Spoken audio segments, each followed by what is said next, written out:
Here in Washington State, we value our quality of life, including a good educational system, a safety net for the hardest-hit individuals, and maintaining clean air and water.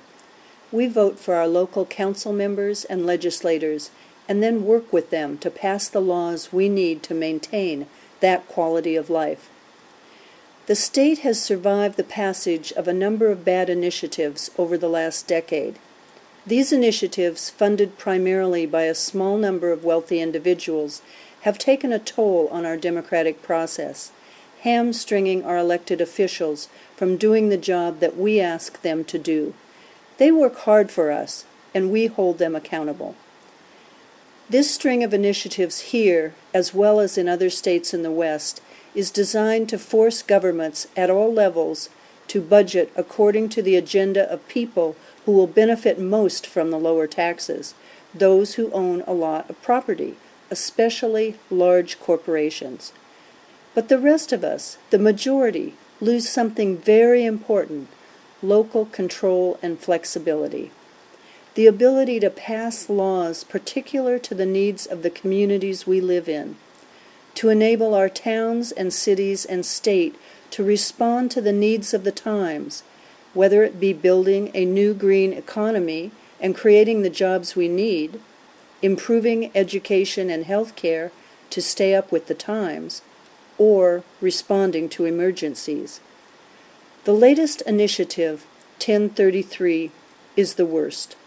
If passed, 1033 would lead to deep cuts for public schools, children's health care, roads and highways, and senior care, especially in rural areas. So why gamble with our future? It's not like Washington State has high taxes or is hard to do business in. When it comes to state and local tax burdens, we rank 35th in the country, even though we have the 8th highest average income. Forbes magazine just ranked Washington as the second best place in the nation to do business. The Washington state budget for 2009 has been slashed, a necessity in this time of diminishing revenues. That level of spending should be temporary, but it won't be if Initiative 1033 passes.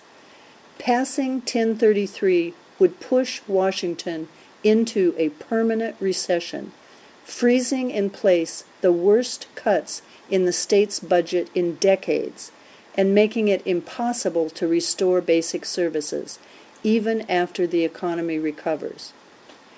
According to the Office of Financial Management, counties alone stand to lose a total of $694 million by 2015, forcing slashes to basic services such as sheriff's offices, district and superior courts, jails, parks and public works, medical examiners, county clerks, and health care.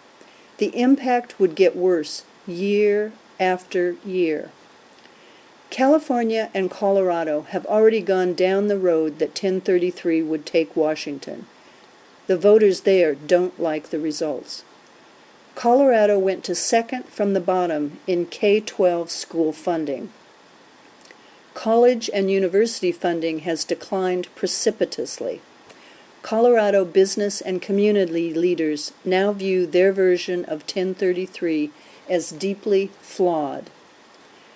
The recent economic downturn has hit California particularly hard because of 3 decades of initiatives similar to 1033. Its unemployment rate has soared to more than 12%, the highest figure in 70 years. In order to pass its state budget, California's government has had to agree to a deal that cuts billions of dollars from education.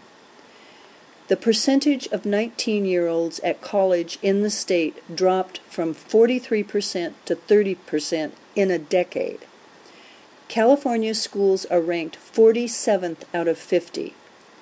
In the town of Merced, house prices have crashed by 70%.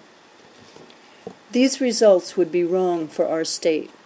It is up to the voters of Washington State to vote no on 1033. The responsibility for the future is ours. Don't let a few wealthy individuals legislate by initiative without being held accountable to the voters. We live in a state we can be proud of, one of the best in the country. Let's not change that.